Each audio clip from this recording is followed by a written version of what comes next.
Nah, jangan lupa untuk subscribe YouTube channel Metro TV News dan juga nyalakan notifikasinya. Pemirsa, Gubernur DKI Jakarta menerapkan kembali Jakarta PSBB total. Menurutnya kondisi Jakarta saat ini lebih darurat dari masa awal pandemi melanda Indonesia. Lalu apa sebenarnya alasan Gubernur menarik rem darurat ini? Kemudian pembatasan apa yang dilakukan dan bagaimana fakta di lapangan? Selengkapnya akan disampaikan dalam Fact Check kali ini bersama Marvin Sulistyo. Silakan Marvin. Terima kasih Vera dan juga pemirsa. Tentunya kita lihat ada pertanyaan tegas atau pernyataan tegas dari Gubernur DKI Jakarta yang disampaikan pada kemarin. Kita simak bersama sedikit untuk menyegarkan kembali pernyataan dari Gubernur DKI Jakarta Anies Baswedan berikut ini. Saya kutip dua pernyataan. Yang pertama, dikatakan seperti Anda saksikan sebelumnya, kita akan menarik rem darurat. Kita terpaksa kembali menerapkan pembatasan berskala besar seperti masa awal pandemi. Bukan PSBB transisi, tapi PSBB sebagaimana masa dulu. Ini rem darurat yang kita tarik. Selanjutnya kita lihat lagi. Kalau kita lihat lebih lanjut, adakah data peningkatan kasus DKI Jakarta? Nah, ternyata data yang dimiliki per 17 September, tempat tidur yang kita miliki akan penuh dan habis. Itu tidak mampu lagi menampung di sana. Nah, berikutnya yang menjadi pertanyaan, adakah data peningkatan kasus di DKI Jakarta? Kita lihat berikutnya, data yang sudah kami kutip beberapa waktu dan juga berdasarkan data dari corona.jakarta.go.id dari bulan Februari sampai dengan 9 September. Kita lihat bersama, jawabannya sangat signifikan meskipun pada bulan Februari akhir sampai dengan Maret peningkatan 608 kasus positif, kemudian melonjak tajam sampai dengan bulan April atau pada 30 April menjadi 3.345. Meskipun pada bulan Mei ke Juni mengalami penurunan, namun setelah Juni menuju ke Juli terdapat peningkatan yang sangat signifikan, terus konsisten meningkat sampai dengan 9 September mencapai 11.245 kasus positif yang ada di DKI Jakarta. Pertanyaan pemirsa, mengapa angka di DKI Jakarta ini terus bertambah? Itu yang menjadi pertanyaan dan juga miris ternyata. Di antaranya kita lihat seperti slide sebelumnya, kita lihat berikutnya teman-teman di sini. Berdasarkan dari data kasus aktif positif ini, kalau kita lihat bersama terdapat lonjakan kasus aktif seperti yang saya sampaikan sebelumnya 11.245 orang pada 9 September 2020.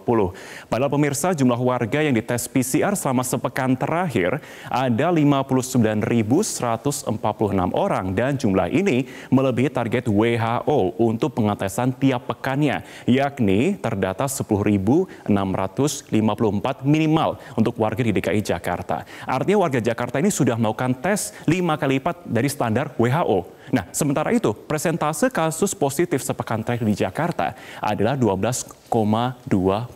Sementara secara nasional di Indonesia adalah 19,6%. Cukup tinggi. Berikutnya kita lihat lagi.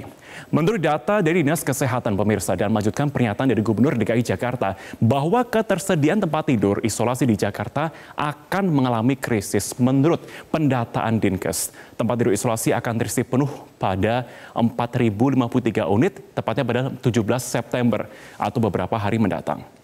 Sementara itu, kalau kita lihat lagi, jika angka terus bertambah, maka pasien COVID-19 tidak akan tertampung. Sementara itu, yang cukup miris adalah jumlah pasien proyeksinya pada 6 Oktober menurut Dinkes adalah 4.807 orang, sementara jumlah itu baru bisa tertampung atau terpenuhi pada 8 Oktober 2020. Gapnya 2 hari berarti kalau kita lihat di sini.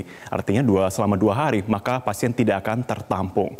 Berikutnya setelah kita lihat dari ketersediaan dari bed atau tempat tidur untuk isolasi. Menurut data Dinas Kesehatan yang dirilis oleh Pemprov DKI Jakarta menyebutkan bahwa ketersediaan tempat tidur atau bed yang sudah semakin minim hanya memerlukan waktu beberapa hari saja untuk bisa dikatakan over capacity untuk menuju ke 15 September, di mana ketersediaan tempat tidur di ICU yang sangat diperlukan ini akan terisi penuh atau di angka 528.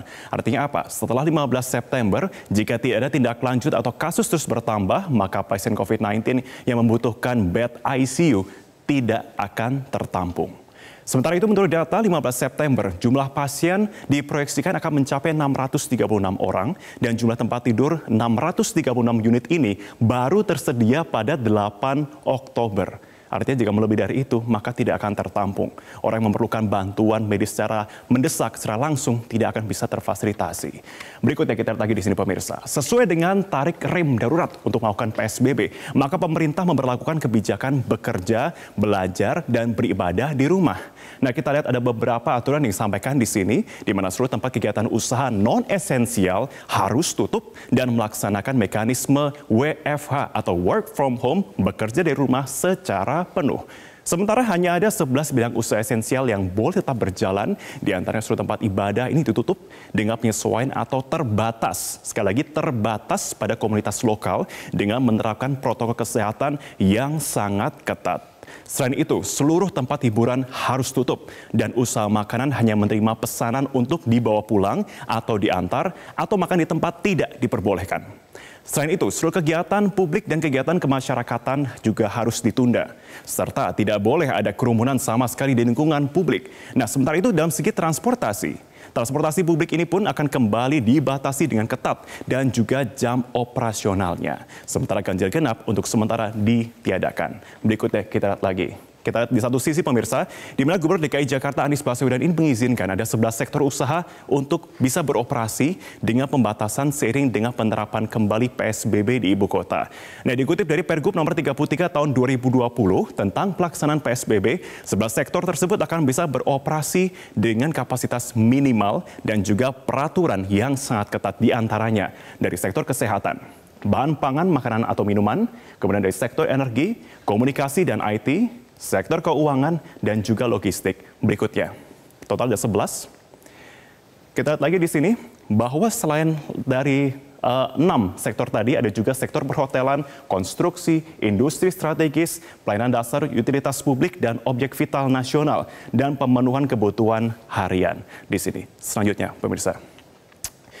Dan kemudian seperti yang selalu disampaikan oleh pemerintah untuk kebaikan bersama, pemerintah menjalankan 3T dan masyarakat menjalankan 3M, selalu digaungkan. Apa artinya? 3T adalah testing atau pengujian melalui tes PCR, kemudian melakukan tracing atau pelacakan orang kontak erat kasus COVID-19, selanjutnya adalah T yang berikutnya, treatment atau melakukan perawatan atau isolasi pasien positif COVID-19 sampai dengan sembuh.